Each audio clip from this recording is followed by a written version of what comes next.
Good morning and welcome to Java with the J Team. I'm Sergeant Gooseberry. I have here Detective Lytell and Deputy Nelson, who's assigned to the Juvenile Intervention Team. The Juvenile Intervention Team is primarily function is to address narcotic epidemic in the City of Santa Clarita through enforcement, intervention, and education. And when I say enforcement, we have deputies assigned to the team to enforce the law.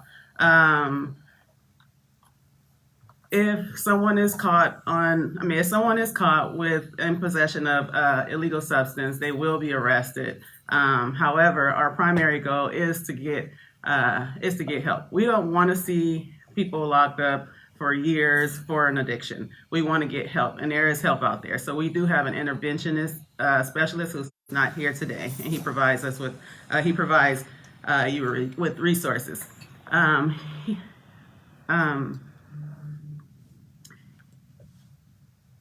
He contacts every person who's been arrested for misdemeanor narcotic arrests, and which includes possession of illegal substance. He contacts them and he provides resources to you. So there's a number of resources that are available. If you have any questions during the live, if you can send the questions through Facebook Live. So I want to talk about an email I received. I received an email, and it's pretty much what to do when you receive a 911 call about an overdose. The person was advised by someone that you should just advise the dispatcher that you're having trouble breathing, as opposed to telling them that it's drug related. So I want to inform you that is false.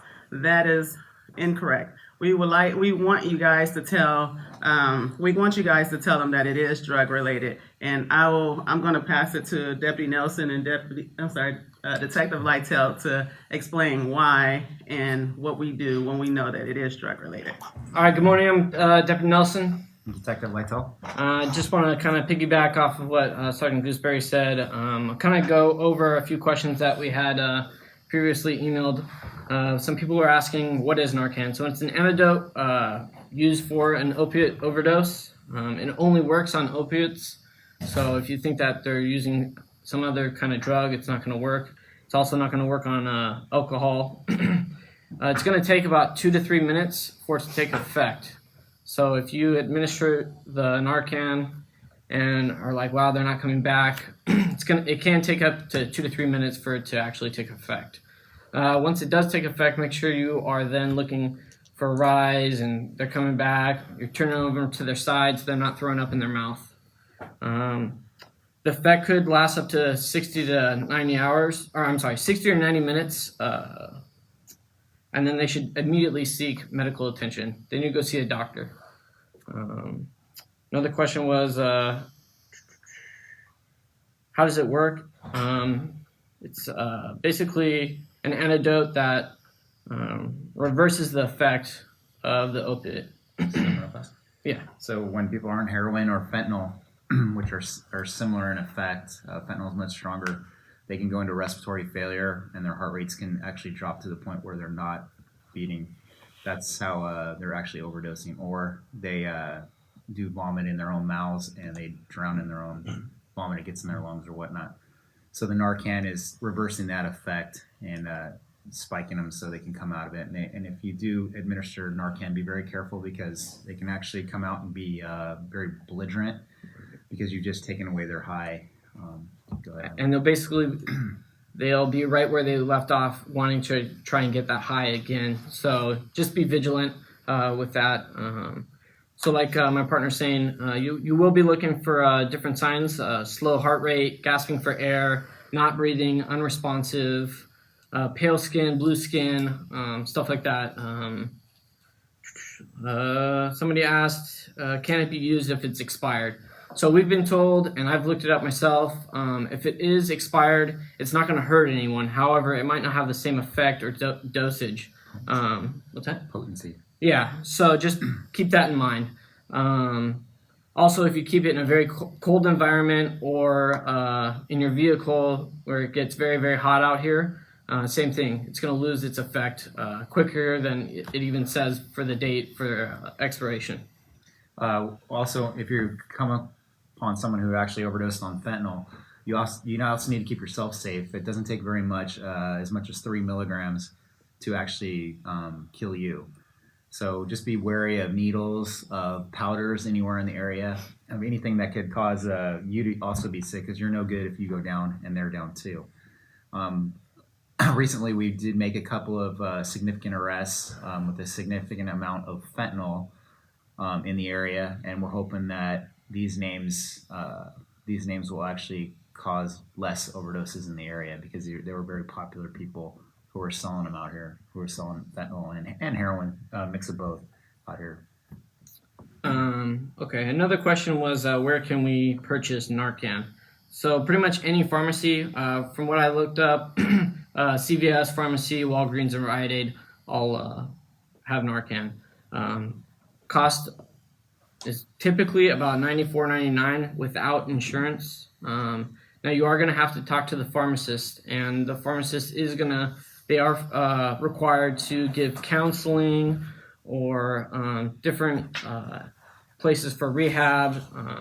So after this is used, you have a point of contact to try and stop, and that's our main focus. I am an enforcement deputy. We do have to take people to jail for it.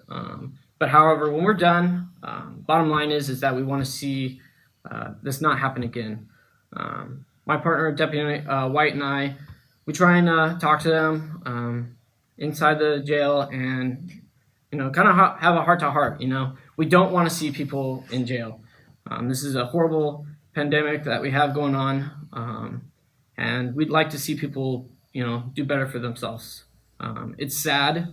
You end up out on the streets in the cold, and you're just looking for that next high. And unfortunately, what comes with that is theft usually and stuff like that, and we just don't want that. So drug use is for us, it's a revolving door. When we started this team in 2010, the goal was to enforce on users, but not to the point where they needed to go to court, where they needed to do jail time. We were more interested in having them go to rehab or some sort of program, because we weren't looking. They weren't causing the problem.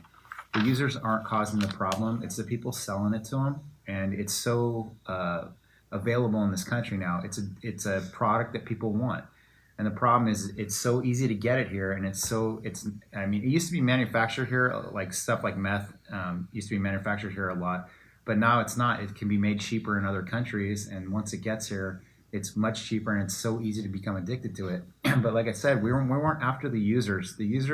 We wanted the users because we were hoping that they would give us help as far as sorry about that. They could give us help as far as finding dealers and letting us know where the source of these narcotics were. But in the same respect, we didn't want them to get hurt, and we didn't want them to get in trouble either. So we did everything we could, and very rarely did users end up in court. They ended up in hospitals, or they ended up in rehab centers and stuff like that. You want to talk about that? Yeah, so it kind of piggybacks. I want to go over the Good Samaritan prevention law. And basically, this question just came in, so it kind of goes with it. So somebody asked, can you get sued by helping a person? So basically, in January 1st, 2013, AB 472 was passed, and it's the Good Samaritan prevention law.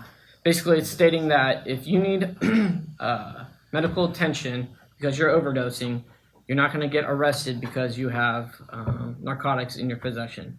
It also goes for if somebody calls on your behalf because you are overdosing and they possess narcotics. You are not going to go to jail for possessing that narcotic. We want to help everybody at the scene.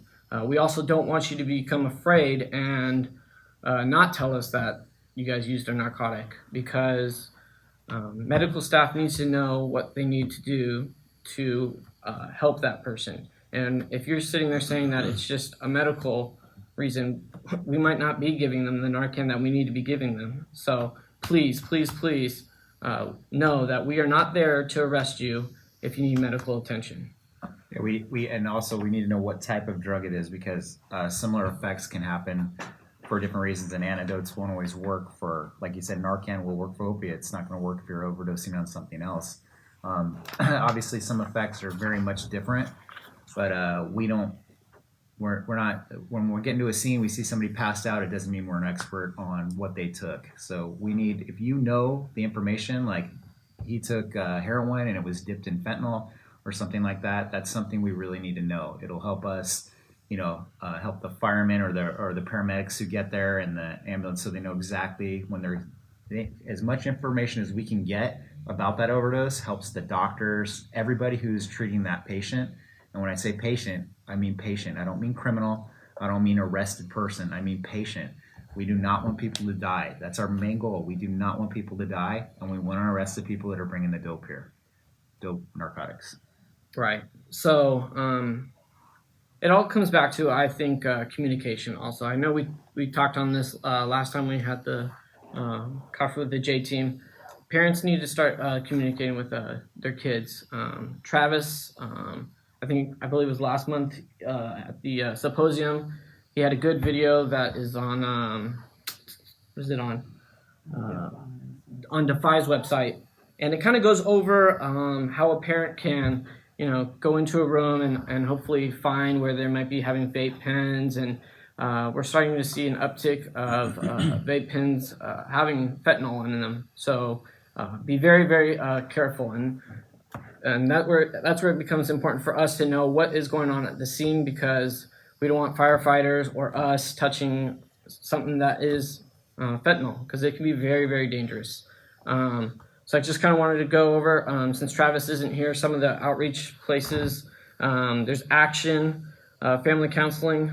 There's a phone number here, 800-367-8336. We have... What's that? The Chamberlain Family Center, 661-259-9439. We have the Valley Recovery Center in Newhall, 866-986-2486. Acton has its own rehabilitation center, 661-223-8800. There's the SCV Mental Health Center on Cinema Drive, 661-288-4800. And then for children, we have a VITA program that can be used. It's local off of Woolston Drive. Basically, two deputies basically try and help out kids, juveniles that are struggling at home. Parents need help. The program kind of goes in and shows them what jail would be like, what path they're going down. VITA stands for Vital Intervention and Directional Alternatives. Right. And it's a really good program. It's still going on right now, even with everything going on. Contact number for that is 661-510-0881. Again, if you guys need assistance, you can always reach out to us at the J-Team, SCV at LASD.org. Again, that's J-Team, SCV at LASD.org. Our whole team gets the email, and somebody will get back to you as soon as possible. But there's tons of different places that Travis can get you in contact with. Just the other day, he was talking about someone that lives in SCV. However, he doesn't want to get help out here. He needs to get away from the problem. He doesn't want to be associated with anybody out here. He doesn't want to have to bump into anybody. So Travis can always get you in contact with somebody out of state, out of county. So again, reach out to us, and we'll do the best that we can to help you guys. The programs can be different too. They can be inpatient or outpatient.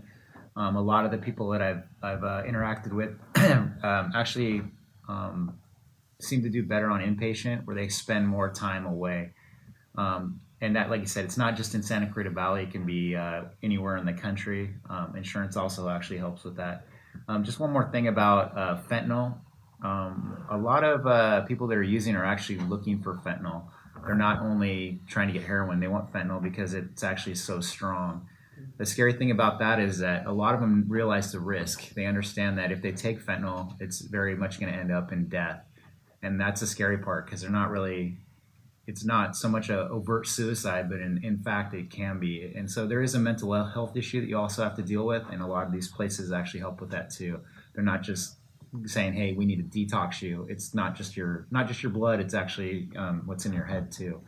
These people very much care about your success.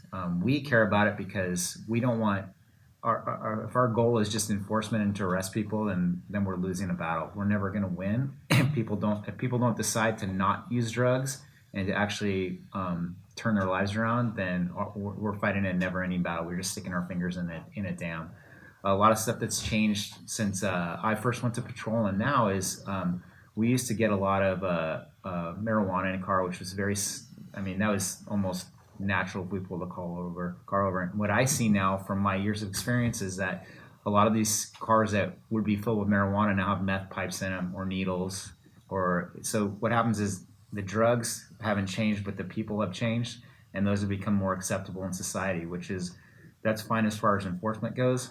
The penalties have changed for if having in possession and like a possession of heroin back then and possession of heroin now.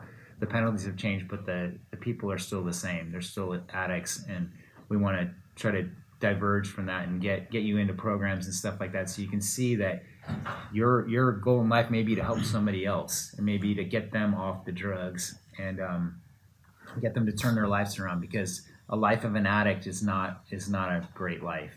And we're reaping what we sow right now, and the fact that all these drugs are available, so easily available to everybody else, or to everybody in the country and the world, it makes it hard for us to combat it. And like I said, we're not out there just to make an arrest, we're out there to change the world.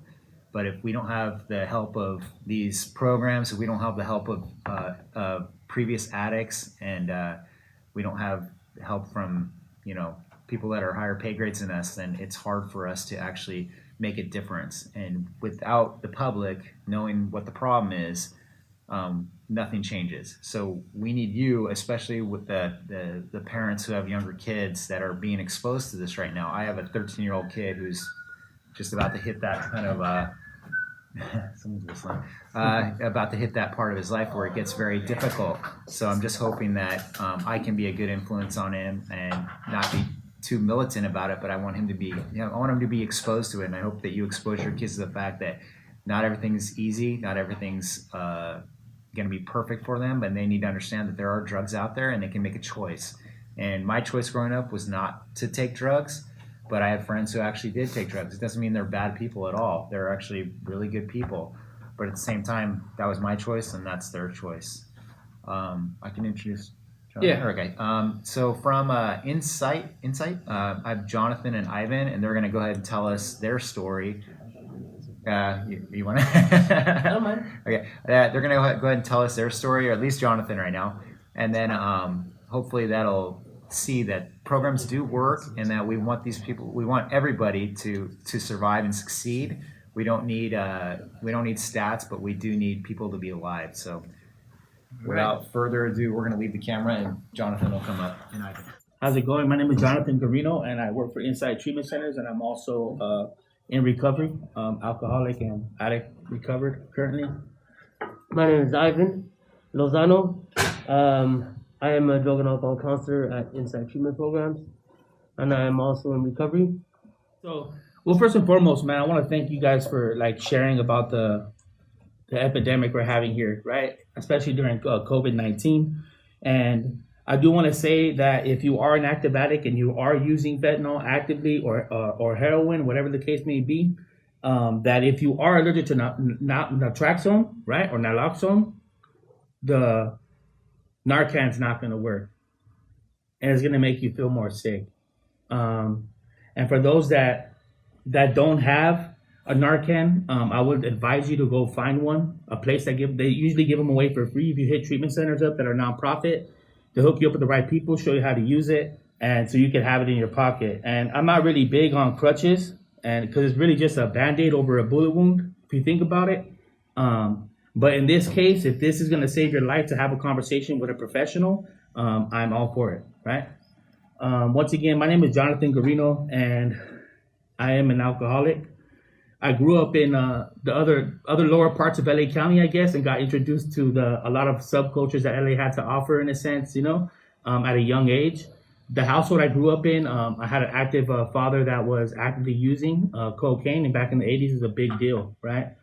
So I grew up in a household where I learned how to act in accordance with what was going on in my household. So when I came home, I always felt like I was walking on eggshells, or felt like shit was gonna hit the fan. Can I cuss? I'll try not to cuss. We're not doing it. Not you, Facebook, right? But yeah, man, I grew up in a household where I was walking on eggshells. And like I said, my dad was using, and I remember I should have known back then. And back then they used to have something called hot toddies, right? And like when you were sick, like they would pour Southern Comfort into some tea, and for some reason I would feel amazing, right? I didn't have all that anxiety anymore. I wasn't worried if my dad was gonna beat me up or put hands on me and over discipline me, in a sense, right? And I sounded like this even as I was getting older, and even on parole, right? Like a victim, because that's what I sounded like. And I didn't want to believe it, right? So we ended up getting taken away, me, my sister, my cousin, my brother, and we ended up going into foster care. I was already on probation at that time, and we ended up going to McLaren Hall, taken away from my father because he couldn't stop using. And in those circumstances, once again, like I said, I grew up in a household walking on eggshells. So here I go, thriving in an environment now where that's kind of needed. And I had to be able to contain myself outside while still holding all that I was feeling inside.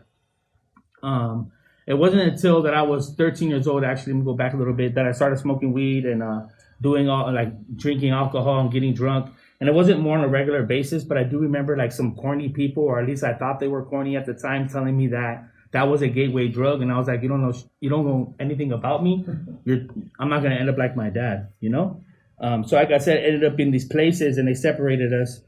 And when my sisters and brothers and cousins got into foster care, Los Padrinos Juvenile Hall came through and took me from McLaren Hall. So here I was at 13 years old. Not the first time I've been to Juvenile Hall. I've been to Silmar, stuff like that beforehand. But this time I did I was there for a while. I was there from all the way from 12, like almost 12, 13 years old, all the way till I was 17. I was in and out of group homes and probation places, right? Camps and Juvenile Hall. And in these environments, I also learned how to deal with stuff, right? In the sense of I'm always feeling like things are going to hit the fan, right? And I was used to walking on eggshells, but once again, I'm just refining myself in the sense of being able to like control my inside voice with my outside composure, right? And eventually I thought that it would pay off. And the way that I was chasing my lifestyle was like, I was chasing like respect, in a sense, in an environment where I thought I had a 401k, and it didn't really pay off for me. So I found myself in and out of county when I was 18, and around 19, almost 20, going to prison for my first term. And when I was in prison, I caught my second term, and I was there for almost 5 years. I didn't get out until I was like 24, 25. And the whole time I didn't think I had a problem with drugs or alcohol. But then again, I was kind of ass backwards, man. Like I couldn't get it. Like I didn't understand. And when I finally hit the streets, like I would use.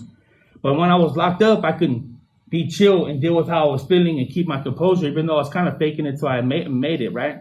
But the fact that I had to use every time I was out led me to believe later on that, I was emotionally illiterate and I couldn't identify what was going on for me on the inside.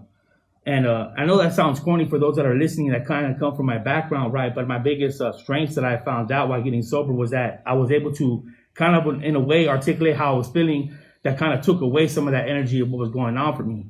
For a very long time, I felt like a victim. So therefore, I became the aggressor. I didn't want to be identified as weak, especially in the subculture where I'm like the only white dude and there's a lot of like other cats around, in a sense, right? Not to identify certain cultures or whatnot, but growing up, I was kind of like the odd man out. So my hand always had to be raised. I felt like I was always trying to do the most. And in those certain situations that I found myself in, even when I was busted, like I kind of like, sometimes I felt bad. Sometimes like these dudes were like, whatever, man, I don't really care. But most of the time I really felt bad. Some of them I felt like didn't even like, I shouldn't have put hands on that dude. We shouldn't have done this, but I had to do what I had to do. Like when in Rome, you act like the Romans, And then again, like growing up where I grew up at and being in all those places, I didn't really aspire to be much. Like, I didn't have doctors, right, running around my neighborhood. I didn't have lawyers running around my neighborhood. I didn't have those type of influences in a sense. Not that I needed them, but I didn't have those to aspire to. What I did have was LAPD, pimps, prostitutes, drug dealers, and gang members. And in my society, it wasn't cool to be an LAPD, even though it does happen for most people that come from my background. It was better for me to be that way. And like I said, man, for a very long time, I felt like a victim. It wasn't until I caught my second strike that I said, "Know what? I really have a problem here. I need to find out how to get a job and still be able to get high," right? Thinking that because I wasn't working, that was the problem. When I finally like came to the conclusion that the fact is that I wasn't able to, literally, man, I couldn't identify what was going on for me. And it's not like I can go up to my homeboy in those times and be like, "Hey, dog, I feel depressed or hopeless," you know? Mm-hmm. My homeboy's gonna tell me to go to sleep, you know, and, you know, drink this or smoke that. And that's just how it is. That's the norm. It became very normal, you know? So when I found myself catching my second strike, like I said, I finally said, "Man, I need to try to do something different." Because I didn't think I was gonna die out here. Like, I didn't think, for those that pass away, rest in peace, you know, that fight with overdoses, man, my heart goes out to you, you know what I'm saying? Because there's a lot more opportunity nowadays than I feel like I had back then. And not that I would have took advantage of them, just like some people are not taking advantage of them now, but there is a lot of people that are trying to get up inside the community and trying to unify some of these situations so you don't have to find yourself incarcerated. So, with that being said, you know, I remember I had an option back then. I had a Health Right 360. I don't know if you guys are aware with 360 program back in LA. It used to be part of STOP. It used to be the Parole and Saska stuff. And I had an option. I can get in this white van, the druggy buggy, or I can get on the red line from Alameda, right, from county, and go get loaded. And I decided to jump on the red line. And it was in that moment that I was on the red line. I don't know if any of you guys ever been on the red line, but if you're underneath the tunnel, for some reason, you could really see your reflection on that glass. And I remember looking over, and I just came out of my first time in Tarzana where I thought, I just had a drug problem, not an alcohol problem. And sure enough, like, my alcohol bone's connected to my drug bone, which is connected to my jail bone, you know? So in that effect, you know? In that effect. And I found out, well, I didn't find out. In that moment, going back to the valley, I was looking at myself, and I remember them saying, like, you know, it's people that have this certain type of disease that kind of draws them back in. Like, the fact is, like, I'm in love with methamphetamines and alcohol. The fact is, I'm infatuated by the drama that the society causes me in the circle that I'm in. That I used to be like, I'm addicted to the lifestyle, but that's, some BS, you know? And really what it was, like, I'm really addicted to the drama. I didn't know how to sit in the calm. You know what I mean? I didn't know how to do it. And I remember looking at myself in this mirror or this glass where I could see my face as clear as day. And I looked, and I'm feeling it in my heart, like, man, I'm an addict. Like, this is what they were talking about. It didn't stop me from doing what I needed to do, but that moment I had a lot of clarity. There was no more denying the fact or being oblivious to the situation that I was in, you know? And I ended up doing what I was doing. I went to the valley, got loaded, and sure enough, 2 weeks later, I was back in jail, you know? And at this time, man, this is when I asked my parole officer, and it was the first time that I feel like I asked another man for help, like, in a real way. And someone I kind of despised at the moment because I was raised to, you know? And he used to say shit to me like, "You're a victim. You're always going to be a victim. You can't think of anything else other than being a victim." And that shit didn't get to me. And I get the fact of tough love or whatnot, but I needed to hear what he had to say. Not that it hit then, but when I got some more clean time underneath my belt, I understood where he was coming from. My whole life, I've been playing this role, this whole tape of mine, right? Justifying the way that I acted and the way that I used outside, you know? In a sense of being okay with how I was with people, you know? So when I came into the rooms, I was a drunk, I was an addict, and I was an asshole. And when I got clean and sober, man, I was still an asshole, right?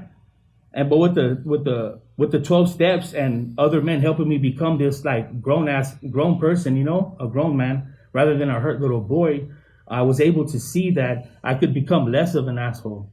Today I walk around smiling, and back then those are the type of things that weren't okay, you know. And I would have to say, like, that's a gift of the program. In one of my earlier parts of the share, I said, like, I didn't have no doubt that I wasn't gonna die. Like, I know I could say I for almost guaranteed that I wasn't gonna die from an overdose. But 100%, if I continue to use, I was going to lose my life to society. And if anyone feels like they kind of relate to that type of message that is listening, and maybe you're not, because I don't think if I was in your position that was using, come from my background, that I would be up on Facebook listening to the J team. But if you do know somebody that is kind of struggling, that's in your family, and you are listening, I hope you really do share this with them. Not saying that my messages will be able to help them like identify some of the stuff that's going on for them, but hopefully I can plant the seed, to maybe ask someone else what they think. Man, and if you're sick of being tired, man, and you're tired of being hopeless, because that's kind of where it was for me, man. I knew there was something bigger for me, to do. Or at least I felt I did. But that hopelessness, that depression, that anxiety that kept on having me use, because the sense of responsibility was seeking in, of living life out here on prison terms, it just wasn't working. When I was finally willing to give it up and try to give something different, or try to do something different, for some reason, when I didn't do it my way, and I took advice from other men that have done what I've done or have been doing now in recovery, and actually had some of the past the same thing, I got different results. I mean, the main thing is when I stopped doing things my way, the insanity part stopped. And like my first year of recovery was kind of difficult because it was too good to be true. It was way too good to be true. And once again, those feelings of stuff is going to hit the fan came back. Good things like this in my life don't happen without an emotional price tag. And for some reason, in those moments, because I stayed clued in with the people that are trying to do something different inside my community, not only with community, but person to person, like what Travis is doing, is a big deal. It takes a lot to go out there and like put your heart up on the line. And especially as a man in a system or a society where it feels like it's deemed inappropriate to talk about how you feel as a grown man, I'd say it takes a lot more courage. It takes a lot more. I feel like I'm going to get rated R right now, but I feel like it takes a lot more courage is good. I was going to say balls, but it takes a lot more courage to sit there and tell someone what's going on, man, as a man. Because if you were to be honest with yourself, most of us would be lost without GPS. You know what I mean? So yeah, my name is Jonathan. I'm an alcoholic, and that's my story. How long have you been sober? February 9th, I'll have 6 years, so 5 and some change. Okay, and did you want to mention anything about Insight? Insight treatment program is not only for the teens, it's a family program. So by proxy, the client goes in most of the time 4 days a week to get help with their substance abuse, but we do deal with co-occurring or sometimes just mental health. I'm a firm believer that drug addiction is mental health. It's in the DSM-5. I feel like we treat it like a crime, but there's some certain aspects that have to be done. I'm one of the people where they needed leverage to get me sober, and it worked. I couldn't have done it without parole officer, and I couldn't have done it without Judge Kellogg, in a sense, from Van Nuys courthouse, without giving me a chance. And all up to this point, my crimes have been violent. And even at that point, he gave me a chance. He said, "No, what? I'm going to see what you're going to do." And not one chance. He gave me 2 chances. And for some reason, man, I don't know what happened, but it clicked, So, but inside treatment centers, it does help with the parents as well. So we do family nights, we do family therapy, and we also ask the parents to roll up their sleeves. What I find most of the time is that the kids are learning from the parents, right? That's how we learn how to deal with anxiety. That's how we learn how to deal with stress. That's where we learn how to deal with depression. That's how we learn how to deal with our emotional world in a real aspect. So if you're a parent that's not expressing the vulnerability or the vulnerability of sharing how you feel on a constant basis, chances are your kids are doing the same. So therefore they suppress. They find a group of kids, right? Because it all starts off social. We all start off smoking weed socially, believe it or not. We all want to fit in, unless you're different, But according to me, most of the time you're smoking with friends for the first time, and then it's irregular. And then it becomes a regular thing. And then you finally feel like you're a part of it, but you're not really connecting on an emotional aspect. You're connecting more on the subculture part and the rituals of it rather than the emotional part where you should be kind of getting at home. I mean, it's unfortunate, but we do live in a society. Well, nowadays it's just cool because I feel like there's a lot more insight, no pun intended, in a sense of emotional development where it's okay to be sensitive and be all right and have your own feelings. And, yeah, so if you're looking to try to get some help with Insight Treatment Centers, like I said, I'm one of the supervisors at Insight. I deal more on the drug clinical part of it than I actually deal on the mental health part of it. I mean, I kind of dibble and dabble in both. But if you're willing to do something different and you're not too sure what it is you need to do for your kid, I will say that you make the healthy decision for them. We're not capable at a young age to make that healthy decision. And one thing I want to keep on saying, and I tell parents all the time because it's a big thing, is that treatment is not a consequence. Treatment is an opportunity to find something. I'm so sorry, man. To find a different way out of the struggle you're having. So if you feel like you're stuck in a hole, man, like we're the type of people, like Travis is the type of people. What I see with J-Team is the type of people to get in that hole with you to get you out. So if you feel like you're in a hole and you're tired of talking to people and people passing you up while you're down there, call someone that's gonna jump up in there with you, man, and try to help you out. How can family members, parents get in contact with you or Insight? You can call Insight Treatment Centers, or go to insighttreatmentcenters.com, or you can call me at 818-804-1276. That's area code 818-804-1276. That's my work phone. I answer all calls, including threats, so we can talk about that also if you want. What about where's the treatment site at if you want to go and talk to you guys in person? Well, right now, due to COVID, we're not letting people just drive up. So we would appreciate if you go online and get the hotline. If you need the hotline, you can call me. If you need to email me, it's Jonathan@insighttreatment.com. That's JOHNATHON @insighttreatment.com. Can I ask you one question? Yeah. You can answer. Can you convey to the people that are watching what drug dealers think of their clients? Just as that. I mean, I would say the struggle, I mean, it's kind of difficult to not talk about that. I mean, because I'm going to do that, but I'm saying it's kind of difficult to try to identify because I understand and I can rationalize BS, you know what I mean, myself in those predicaments. So sometimes those are the only opportunities I have in order to make quick cash. The messed up thing about quick cash is that it goes really fast. And most of the time it goes to like legal fees, you know what I mean? And the state gets it, you know what I mean? If you keep it honest, you know? And what they look at like clients, I mean, at the end of the day, if you're not doing nothing, what I've learned in society and jail is that nothing's for free, man. And they don't really care what happens at the end of the day. Because if you get busted right now for possession, your homeboy ain't gonna write you a letter if you think it's your homeboy. And especially if it's just you're just a custody, you know? If you're just a custody, like you're just gonna be handled like a custody. It's like going to Target. They don't care what happens afterwards. They treat you nice while you're in the line. But once you leave, you know? So if you feel like, I mean, the main thing is if you're tired of feeling hopeless, because the fact is, like, at first it's fun. Let's keep it real, right? At first it's really fun to get high. And then for some reason it turns into like a fatal attraction where it wants to take everything from you. And if you're in my case, it took everything from me, including my freedom. So if you're tired of fighting if you're tired of just like fighting the urge and tired of like maintaining something just so you don't get sick and you're like assed out and ashy sitting on the corner right now, or think you have it made because you're at your homeboy's pad sleeping on the couch, like I'm just here to tell you, man, there's something way better for you. And like if I can come from the county bus to the back of a van in treatment to driving the van in treatment, and now where I'm at directing the van in treatment, so can you, you know?